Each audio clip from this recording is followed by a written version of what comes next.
मन सीप का तू मोती।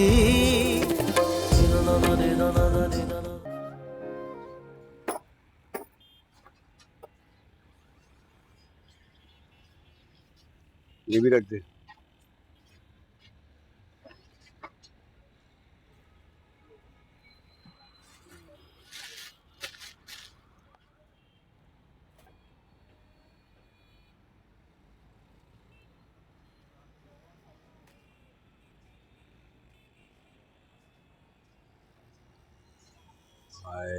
खुदा का शुक्र है तुम आ गए, मेरी तो आंखें थक गई तुम्हारी राह देखते देखते। अब आ गई हो ना, मुझे मत थकाओ। बोलो क्या बात है, क्यों मरे जा रहे थे? तुमसे शादी करने के लिए तो मैं 100 बार मरने को तैयार हूँ। तुम्हारी बहन की मंगनी हो गई, अब हमारी बारी है। हो जाएगी। और अभी तो सिर्फ मंगनी हुई है, शादी थोड़ी हुई है। और तुम्हें अम्मी से भी तो मिलवा दिया ना। अम्मी से तो मिलवा दिया, लेकिन उन्होंने शादी के हवाले से तो कोई बात ही नहीं की। कहा ना तुम्हें हो जाएगा सब, जरा ठंड रखो तुम। मैंने तुम्हें पहले भी बताया था कि पता नहीं अम्मी मदिया की शादी कैसे कर रही हैं। अब इसके ऊपर अगर उन्हें मेरी भी फिक्र पड़ गई ना तो तो इसमें फिक्र की क्या बात है, मैं हूं ना, मैं सब देख लूंगा। देखो इलियास, तुम अभी से अपनी जिद और मनमानी करने लगे हो। मैं तुम्हें कितनी बार समझा चुकी हूँ, लेकिन तुम अच्छा नाराज क्यों हो रहे हो भाई? जैसा तुम कहोगी ना मैं वैसा ही करूंगा, बस तुम मुकरना मत। हाँ नहीं मुकरती। तो एक बात तो बताओ, अब क्या है? वो बाबू और नवाब शादी का क्या चक्कर है? तुम्हारी तो बड़ी दोस्त है वो, तुम्हें तो पता ही होगा। है कोई चक्कर नहीं है। और तुम्हें क्या अगर हो भी तो? अरे मुझे क्या, मैं तो ऐसे ही पूछ रहा था। मेरी रानी तो तुम हो, बाकी दुनिया जाए भाड़ में। और ये नवाबों का क्या है, इनका तो बस रब ही है, और इनके पास है क्या? बेहतर है कि तुम अपने काम से काम रखो। नवाब साहब या उनके घर वालों के बारे में ना खबरदार जो कोई ऐसी बात सोची तुमने। और हाँ, इज्जतदारों के बारे में ना सरेआम बात नहीं होती। ये शौकत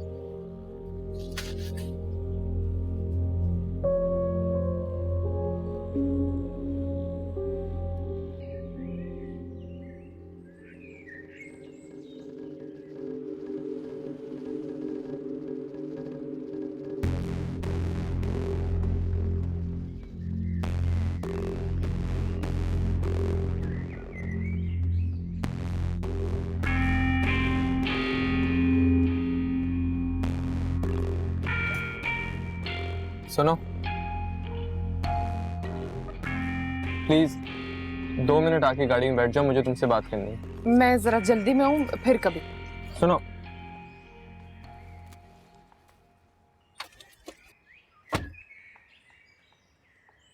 नाराज हो मुझसे? नहीं। मैं जानता हूँ तुम मुझसे नाराज हो, लेकिन क्या करता मैं, क्या करूं? पहले तो उसकी बेवफाई, उस पे उसकी बेरुखी, फिर खामोशी। उसकी बेवफाई, उसकी बेरुखी, सब कुछ उसी का किया धरा है ना। हर चीज का कसूरवार उसी को ठहरा रहे। मेरी बात होती है उससे, मुलाकात भी होती है, वो भी कोई अपनी जगह पे खुश नहीं बैठी हुई। सिर्फ उसी को इस मामले का कसूरवार ना ठहराओ बिलाल। जरा ठंडे दिमाग से सोचो, क्या बेवफाई की है उसने? कोई कैसे अपनी इज्जत को खुशियों तले रौंद के किसी के साथ जा सकता है? कोई इज्जतदार घराने की लड़की तो ऐसा ना कर पाएगी ना। और मंगनी तुमने की है किसी और के साथ, नया रिश्ता तुमने जोड़ा है, उसने नहीं। और माजरत के साथ बेवफाई शुरू जहां से भी हुई है, निभा तुम ही रहे उसे, वो नहीं।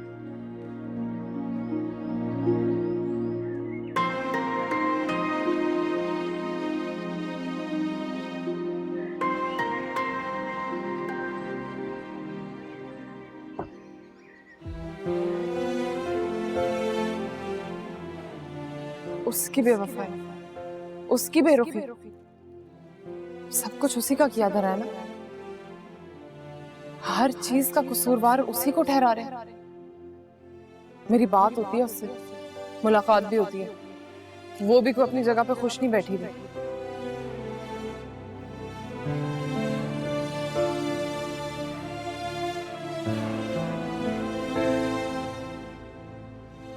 जरा ठंडे दिमाग से सोचो, क्या बेवफाई की है उसने? कोई कैसे अपनी इज्जत को खुशियों तले रौंद के किसी के साथ जा सकता है? कोई इज्जतदार घराने की लड़की तो ऐसा ना कर पाएगी ना।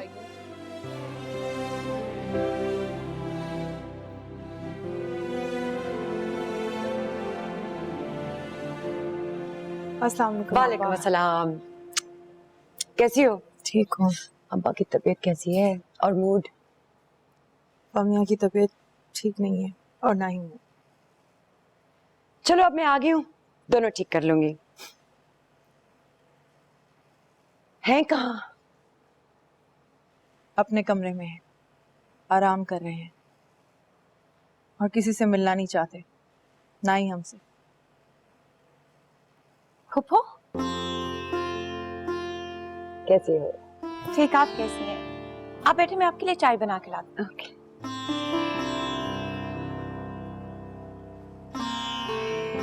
तुम दोनों ने अपना ये क्या हुलिया बना रखा है? खैर, मैं सोची मैं थोड़ा सा रेस्ट कर लूं, फिर अब्बा जी से जाके मिलते हैं और देखते हैं ऊंट किस करवट बैठता है। जी आपा, मैंने आपका कमरा बिल्कुल साफ करवा दिया है और हर चीज आपके हिसाब से रखती है। अच्छा किया, मैं इस बार आई हूँ तो अच्छी तरह सोच के आई हूँ। सब कुछ ठीक करके जाऊंगी इस बार। तुम लोगों से तो कुछ होना नहीं है। इसको देखो, आज भी वैसे ही अल्लाह मियाँ की गाय बनी हुई है। नहीं नहीं आपा, अब तो ये माशाल्लाह अब्बा मियाँ ने इसको पढ़ने की इजाजत दे दी है ना, तो इसके इम्तिहान भी आ रहे हैं। चलो अच्छा है।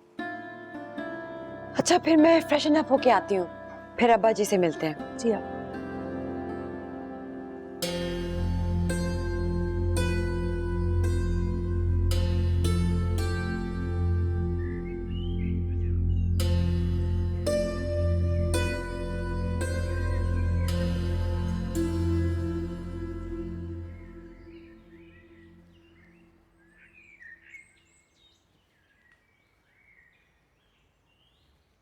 हेलो नूरी, अस्सलाम वालेकुम। कैसी हो? मैं ठीक हूँ। खैरियत तो है? आज रास्ता भूल गए या फिर आज भी अपनी बहन से मिलने आए हैं? नहीं नहीं, तुमसे ही मिलने आया था, कुछ जरूरी बातें करनी थी। अरे वाह, आज तो लगता है सूरज जरूर मगरिब से निकला होगा। नौरीन, हम शादी करने वाले हैं और मैं चाहता हूं कि इससे पहले तुम्हें मेरे माजी, हाल, मुस्तकबिल सबकी खबर होनी चाहिए। नौरीन, तुम शायद जानती नहीं हो मगर मैं किसी और से प्यार करता था, बल्कि करता हूं और शायद हमेशा करता रहूंगा। कौन है वो? दुर्योधन। कौन है ये दुर्योधन? वो मेरा ख्वाब है जो मुझे सोने नहीं देता। वो हसरत है जो जीने की उम्मीद बनी है। ना शायद मैं, तो उससे शादी क्यों नहीं कर लेते? क्योंकि दुर्योधन एक नवाबजादी है और मैं उसके लायक नहीं।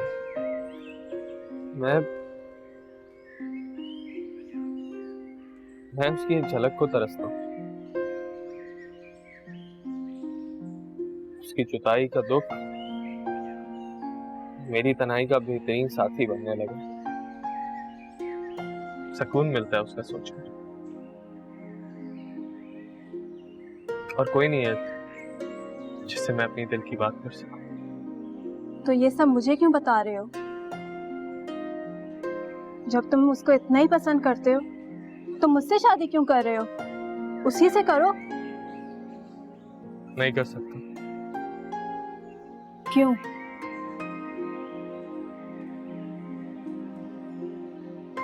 क्योंकि मेरी और उसकी हैसियत में बहुत फर्क है। वो जात में मुझसे ऊंची,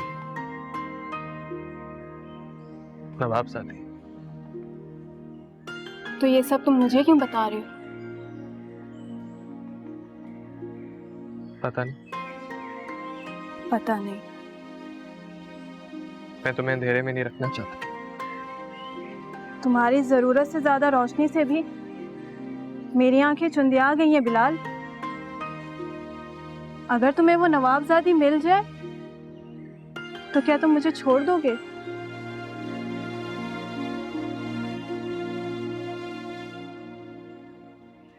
उसके लिए तो मैं खुद को भी छोड़ सकता हूँ।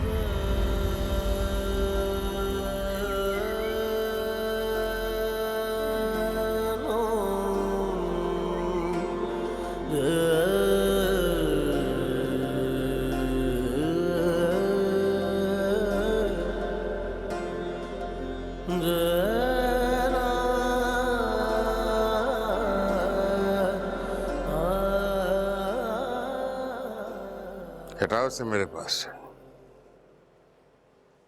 अब्बा जी, चाय ने क्या बिगाड़ा है आपका?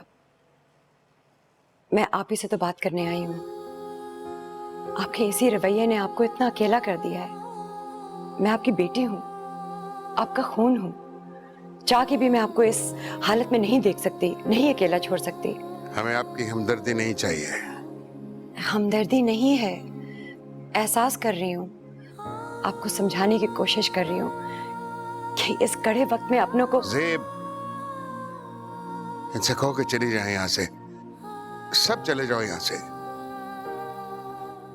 अब आप किस मुंह से हमें बाप का दर्जा देने आई हैं? वो भरम तो आपने तभी तोड़ दिया था जब बेटे की शादी में आपने हमें बाप का नहीं बल्कि मेहमान का दर्जा दिया था। अरे कोई झूठे मुंह। अब्बा जी, मैं बहुत शर्मिंदा हूँ बहुत सारी बातों के लिए, और जानती हूँ आप बहुत खफा हैं। मैं इसीलिए तो मनाने आई हूँ। एक उम्र बीत गई मगर आप नहीं बदले। सब कुछ बदल गया, जमाना बदल गया, इक़दार बदल गए, रस्म और रिवाज भी। एक एक करके आपने सबको छोड़ दिया, लेकिन अपनी अना नहीं छोड़ी। मैं जानती हूँ मैंने बहुत सारी गलतियां की हैं और शायद मुझे करनी भी नहीं चाहिए थी, लेकिन आपका ये गुस्सा, इस टेम्परमेंट ने सबको डरा के रखा हुआ है। क्या क्या नहीं किया आपने वकास के साथ, मेरे साथ, ज़ेब के साथ और उन सब मेहमानों के साथ। हम इस मौजू पे बात नहीं करना चाहते। करनी होगी आपको। अब्बा जी, अब नहीं करेंगे तो कब करेंगे? अब तो आप केस भी हार गए हैं। खुदा के लिए बस कर दें। अगर अपने लिए नहीं तो ज़ेब और अदन के लिए ही खुदा के लिए बस कर दें। अपनों को अपनाना सीखें।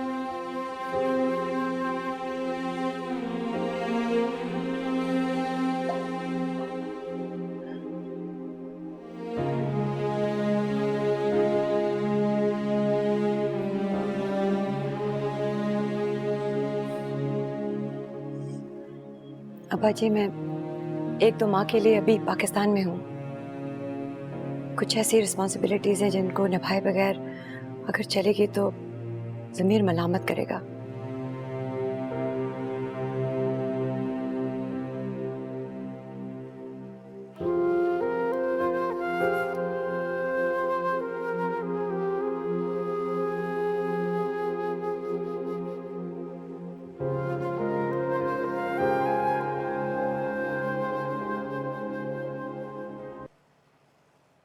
अम्मी ये देखें, मैंने नौरीन के लिए शॉपिंग की है।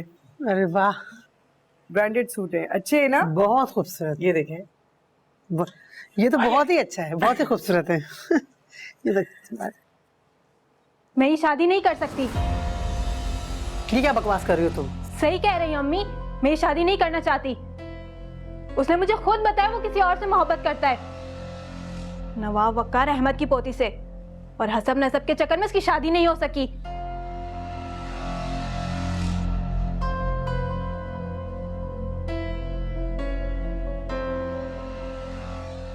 नहीं अम्मी, वो ऐसी कोई भी बात नहीं है। शायद नौरीन को कोई गलतफहमी हुई है।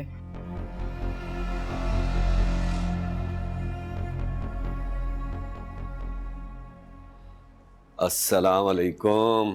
वालेकुम सलाम भाईजान। कैसा है? मजे में। आप मुझे ये बताएं, आप तो जल्दी आने वाले थे आज। भाई आना तो जल्दी था, लेकिन सच पूछ जानबूझकर देर से आया हूँ। मैंने सोचा कि जब मैं पहुंचूं ना तो तू आया हुआ हो। ये बता, नौकरी वोकरी की बात बन गई नहीं? जी भाईजान, पहला इंटरव्यू हो गया जो कि बहुत अच्छा हुआ। अब इस दौरान में कुछ पेपर वर्क होगा, मुझे लगता है कि मेरी डिग्री भी आ जाएगी, देन सेकंड इंटरव्यू होगा। सब कुछ ठीक ठाक हो जाएगा इंशाल्लाह। चल अच्छा है भाई, तेरे लिए अच्छा है। बाकी पैसों वैसों की टेंशन मत लेना, तेरा भाई है। मोटरसाइकिल ठीक चल रहा है ना तेरा? भाईजान बहुत मजे में चल रहे हैं। अच्छा सुने भाई, अब आप आ ही गए हैं तो मुझे बहुत भूख लगी हुई है। आप ऐसा कीजिए कि आप फ्रेश हो जाइए, मैं आपके लिए खाना सर्व करता हूँ। ए भाई, फ्रेश तो मैं तुझे देख कर ही हो जाता हूँ। बाकी हाथ मुंह धोने का क्या है, रोटी के लिहाज में धो लेंगे हैं। मुझे लगता है हमारे छड़ों वाले दिन भी खत्म होने वाले, कसम से। छड़ों की भी कोई जिंदगी है? खुद ही हांडी रोटी करो, बर्तन दो, कपड़े दो, कमाल है यार। भाईजान आपकी बातों से ऐसा लग रहा है जैसे हम बीवियां नहीं कोई नौकरानियां शायद ला रहे हैं। तो भाई हम भी तो नौकरियां करते हैं ना, कमा कमा कर लाते हैं। फिर भी भाई मुझे लगता है ऐसा सोचना मुनासिब नहीं है। मेरी बात सुन भाई, मैं देसी टाइप आदमी हूँ, बिल्कुल जट। मैं तो ऐसे ही सोचता हूँ। तू बाबू टाइप आदमी है, बाबू वाली बात करेगा हैं? चल रोटी लेकर आ। भाईजान आप जैसे भी हैं मुझे बहुत अच्छे लगते हैं, और आज आप 3 रोटियां खाएंगे, आप हमेशा 2 खाते हैं। अभी लेके आ रहा हूँ।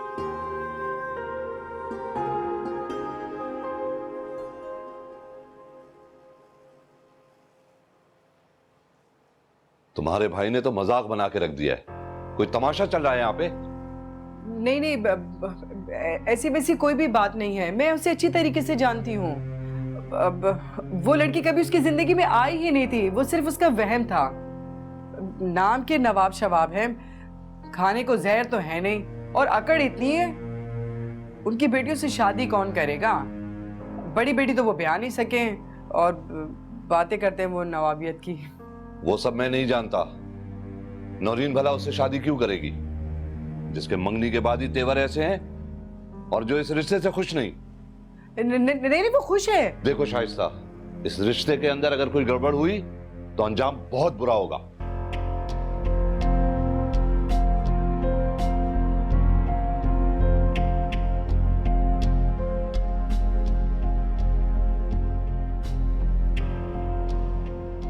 जब से तुम मेरी जिंदगी में आए हो, मैं खुद को बहुत बदला बदला महसूस करती हूँ। अच्छा वो कैसे? पता नहीं। प्लीज बताओ ना, बताओ ना, मुझे भी तो पता चले ना। Please please please. बस ऐसे ही, बहुत मुकम्मल सा, जैसे सारी कमियां पूरी हो गई हो, जैसे कुछ बोझ उतर गया हो सर से। अरे ये तो बहुत अच्छी बात है। तुम्हें पता है, मुझे अपना आप बोझ लगने लगा था। हर चीज बुरी लगती, जिंदगी रुक सी गई थी मेरी। तो एक अजीब सा डर लगा रहता था, लेकिन जब से तुम आए हो, मुझे डर से भी डर नहीं लगता।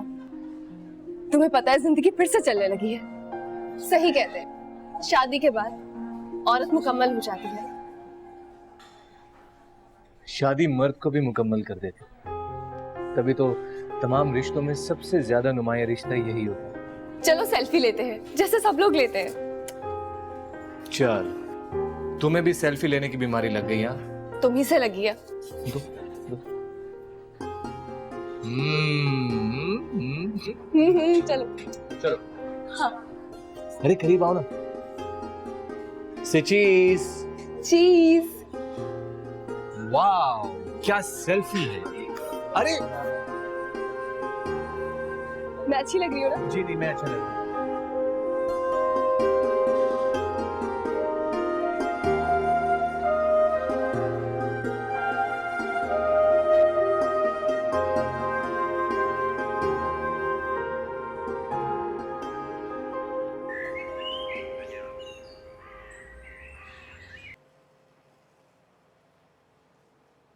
लाओ बेटा, शुक्रिया, बैठो। वो बिलाल के बारे में तुमसे कुछ बात करना चाह रहा था मैं, कि आजकल बिलाल जो है अस्सलाम वालेकुम। वालेकुम अस्सलाम बेटा, जीती रहो। ये तुम्हारा चेहरा क्यों उतरा हुआ है इतना? क्या बताऊं अब्बा, तमाशा बना के रख दिया इस बिलाल ने मुझे मेरे ससुराल में। मुझे तो लग रहा है कि मुझे तलाक करा के ही दम लेगा। खुदा का खौफ करो। खुदा का खौफ मैं करूं? कहाँ है ये बिलाल? बुलाएं उसे, पूछें उससे क्या तमाशा करके आई है नौरीन के साथ। जमीला बेटा, बिलाल को बुलाओ जरा। जी। जरा धीमे से बेटा, जरा अपने काबू में रखो अपने आप को। उसके फैसलों की वजह से आपको क्या पता मैं कितनी परेशान जी, हूं। बोलिए। पूछे इससे क्या सूझी थी इसे जो अपनी मोहब्बत के किस्से नौरीन को सुना के आ रहा है। बोलो बिलाल, क्या कहा तुमने नौरीन से? सच कहा अब्बा जान, बस सच। क्या कहा तुमने नौरीन से? दुर्योधन के हवाले से?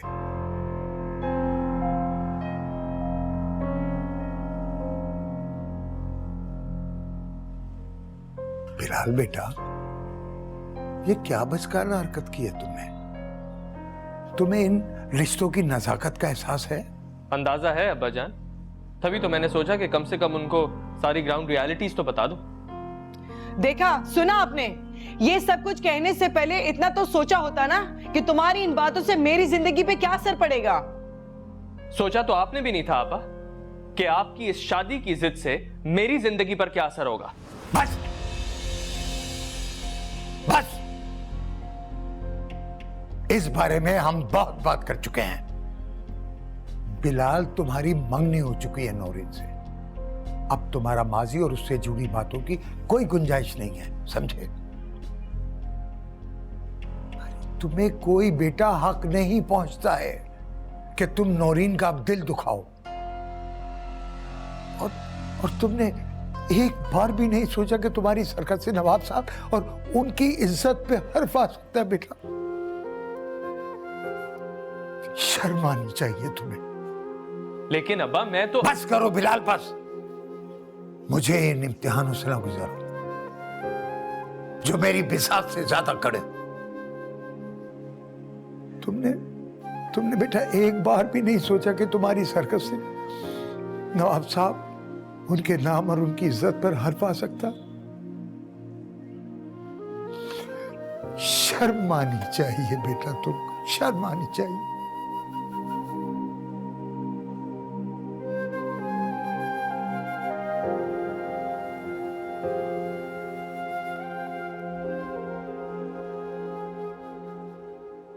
आए आप बैठे।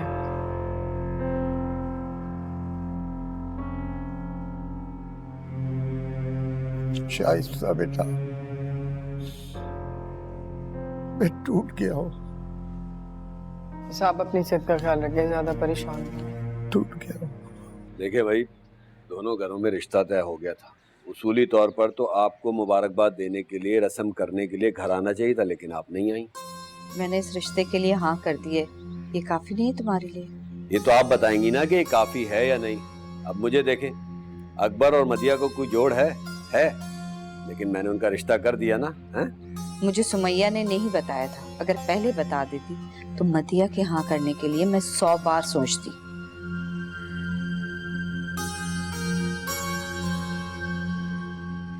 अरे तो अभी भी कुछ नहीं बिगड़ा है, अब सोच ले, 100 दफा सोच ले। नहीं, जो बात तय हो चुकी है सब कुछ वैसे ही होगा। और अम्मी ने कुछ नहीं सोचना, ना मेरे बारे में ना आप ही के बारे में। आप बताएं कैसे आना हुआ? शादी की तारीख तय करने के लिए आया था। मैंने सोचा कि दोनों बहनों की रुखसती एक साथ हो जाए तो बहुत अच्छा रहेगा। आप क्या कहती हैं? नहीं, ये कैसे मुमकिन है? मैंने आपको पहले भी कहा था, ये ऐसे नहीं हो सकता। पहले आप ही की शादी होगी, फिर उनकी सारी जरूरतें पूरी होंगी, तब होगा सब। लेकिन कुछ नहीं। ये शादी का फैसला मेरा अपना है और मैं इसमें पछताना नहीं चाहती। आप मेरे फैसले की बेइज्जती कर रहे हैं। अरे नहीं, मेरी क्या मजाल, मैं तुम्हारे फैसले की बेइज्जती करूं? मैं तो बस ऐसे ही जरा बेसब्रा हो गया था। चले भाई, कोई बात नहीं। इस दफा अकबर और मदिया की शादी बहुत बहुत मुबारक हो। हमारा क्या है, हमारा नंबर बाद में आ जाएगा। अब बिस्मिल्लाह करके शादी की तारीख भी बता दे ताकि बारात लाने में आसानी हो ना। तुम जैसे मुनासिब समझो। अगले महीने की 20 तारीख ठीक रहेगी? ठीक है। बस तो ठीक है। बहुत बहुत मुबारक हो अम्मी, तुम्हें भी बहुत बहुत मुबारक हो। मिठाई का क्या है, अगली दफा खा लेंगे। चलता हूँ।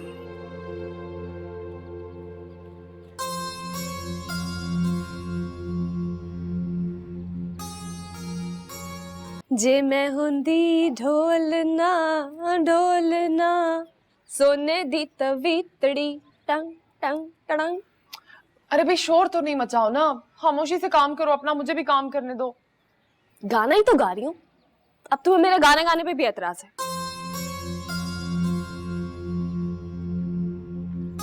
चलो नहीं गाती गाना।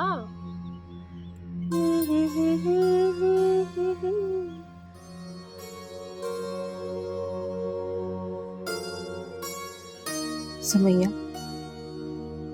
तुम्हें मदिया की बातें दुख पहुंचाती है ना बेटा? मुझे भी बहुत बुरी लगती है उसकी बातें। जाने दे अम्मी। तुम उसका घर बसाने के लिए कितनी बड़ी कुर्बानी देने जा रही हो। मैं सोचती हूँ उसको सारी हकीकत बता दूं। नहीं, उसे नहीं बताना। उसे पता चल गया तो उसकी तो सारी खुशी अधूरी रह जाएगी। कितनी मुश्किल से उसे खुद पे एतमाद हुआ, कितनी मुश्किल से तो वो खुश हुई है।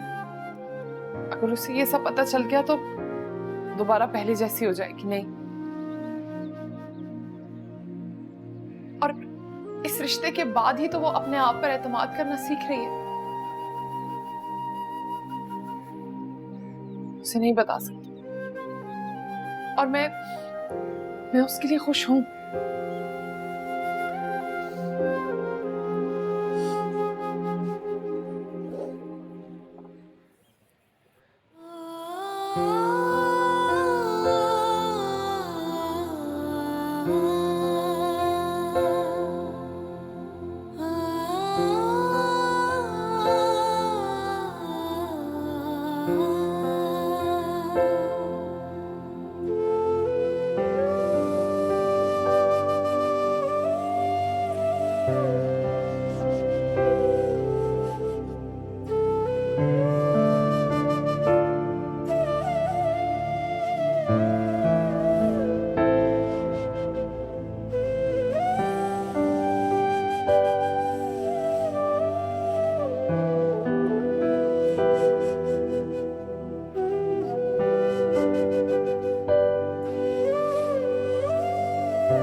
अरे चश्मे बदूर, तुम्हें तो मेरी नजर ही लग जाएगी किसी दिन।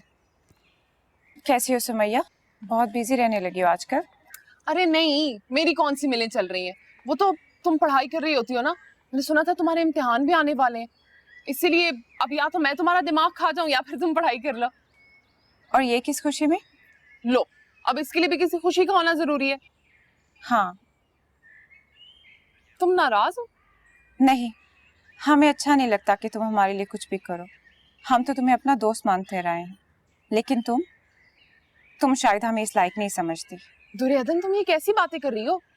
ठीक है तो कह रहे हैं, तुम जरूर हमसे कुछ छुपा रही हो। तुम्हारा इलियास से शादी का फैसला, तुमसे हमें जीने के रंग मिले हैं सुमैया। तो कैसे लगने लगा कि जैसे हम तुम्हें जानते ही नहीं है। तुम हमारी हमदर्द हो, दोस्त नहीं। ऐसी कोई बात नहीं अदन, मैं तुम्हें सिर्फ परेशान नहीं करना चाहती थी। तो जैसे ये सब छुपाकर बहुत खुशी दे रही हो हमें, तुम ये फैसला कर भी कैसे सकती हो? करने पड़ते हैं अदन, बहुत से ऐसे फैसले करने पड़ते हैं मन मर्जी के खिलाफ। ऐसे फैसले जो बंदे की जिंदगी की काया ही पलट दे, करने पड़ते हैं ऐसे फैसले। और तुमने भी तो लिया था ना बिलाल के लिए ऐसा फैसला, मैंने भी ले लिया।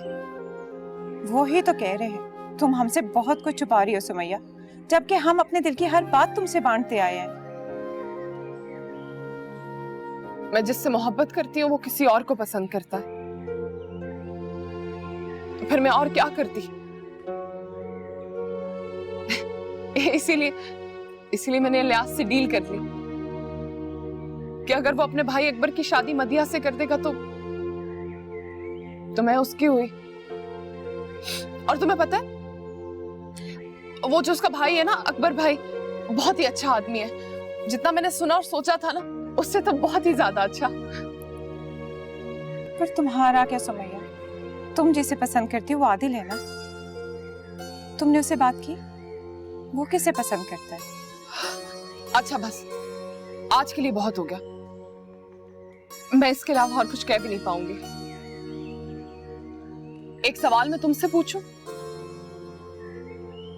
अगर तुम्हें बिलाल ना मिला तो क्या तुम उससे शादी कर लोगी जो तुमसे मोहब्बत करता है? उसी से शादी करूंगी।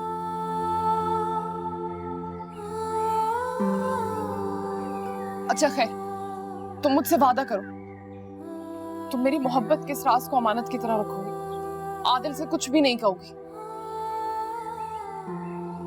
मैंने वैसे भी आदिल से अंधाधुंध मोहब्बत की है, बगैर कुछ सोचे समझे, बगैर कुछ देखे। अब भी वैसे ही ठीक है। और अब अगर मैं उससे कुछ कहूंगी ना तो उसे लगेगा मैं अपनी मोहब्बत की कीमत मांग रही हूं।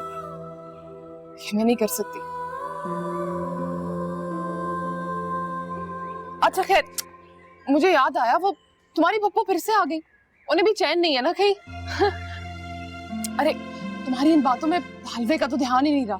इतने प्यार से बना के लाई थी मैं तुम्हारे लिए। किस मिट्टी से बनी हो तुम? तुम्हारी जैसी। अब तो बोलने भी तुम्हारी तरह लगी हो, मोटी मोटी उर्दू।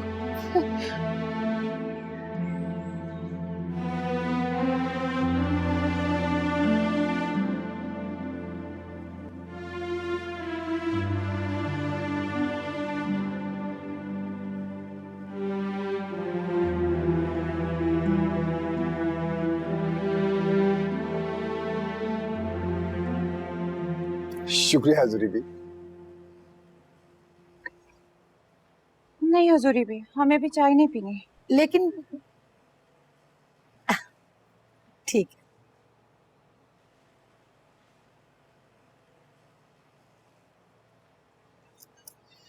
शाबाश। अब्बा जान तो ऐसे ही परेशान हो रहे थे। आपकी तैयारी तो बहुत अच्छी है और मुझे पूरा यकीन है इंशाल्लाह आप बहुत अच्छा परफॉर्म करेंगे। क्या बात है, आप परेशान लग रही हैं। तो क्या आप परेशान नहीं हैं? सुमैया जो कर रही है क्या वो ठीक कर रही है?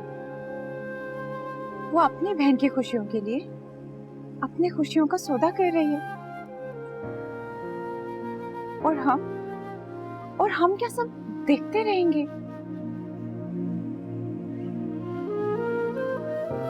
खुल के कहीं। सुमैया इलियास से इसलिए शादी कर रही है क्योंकि अकबर मदिया से शादी कर रहा है, और वो तो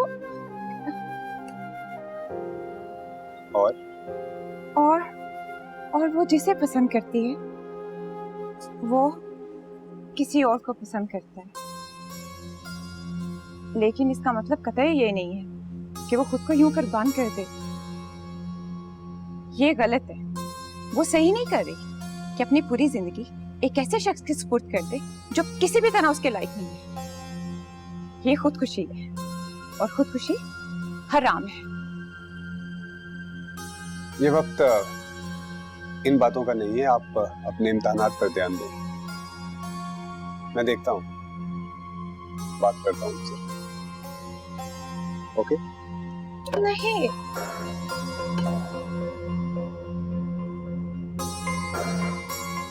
ओके, आप बात कीजिए उससे, समझाइए उसे खूब अच्छी तरह।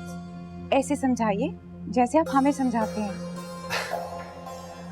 अच्छा ठीक है, फिलहाल आप सिर्फ अपने इम्तहानात के बारे में सोचें। आपकी कामयाबी के साथ बहुत सारे लोगों की उम्मीदें जुड़ी हैं।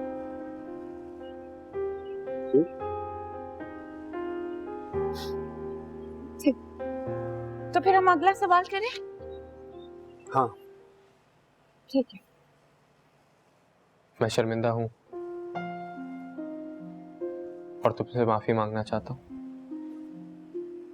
ये भी तुम किसी मजबूरी में मांगने आए होगे या फिर हमदर्दी?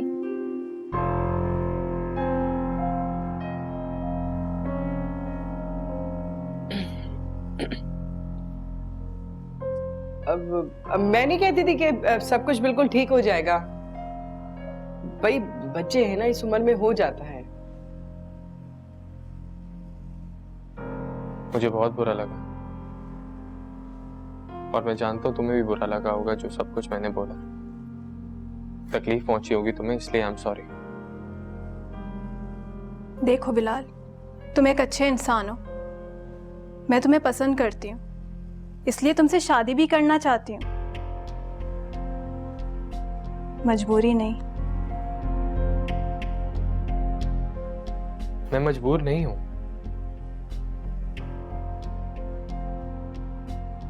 मैं खुद तुम्हें चुन चुका हूं, चुन रहा हूं नौरीन।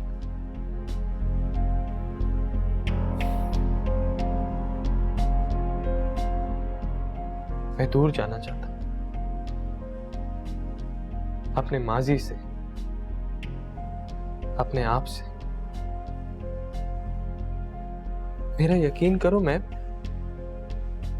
कभी किसी अपने को तकलीफ नहीं पहुंचाना चाहता, और इसीलिए तो तुम्हारे रिश्ते से खयानत ना करते हुए तुम्हें सब कुछ बता दिया। मुझे क्या पता था वो सब कुछ बैकफायर कर जाएगा। चलो अच्छा किया। वो क्या कहते हैं, देर आए दुरुस्त आए। मुझे तो लगा तुम कहोगी लौट के बुद्धू घर को आए। Actually yes. वैसे ऐसा भी क्या है उस हूर परी में, वो नवाबजादी। अब तो मुझे भी जलन होने लग गई उससे। देखो, अब तुम उसके बारे में बात कर रही हो, मैं नहीं।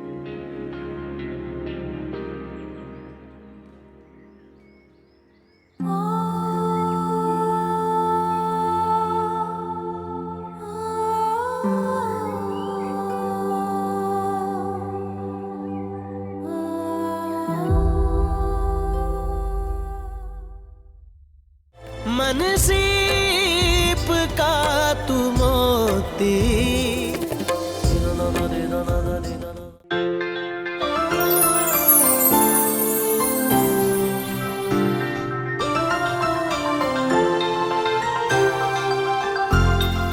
आपसे रिश्ता है प्यार का।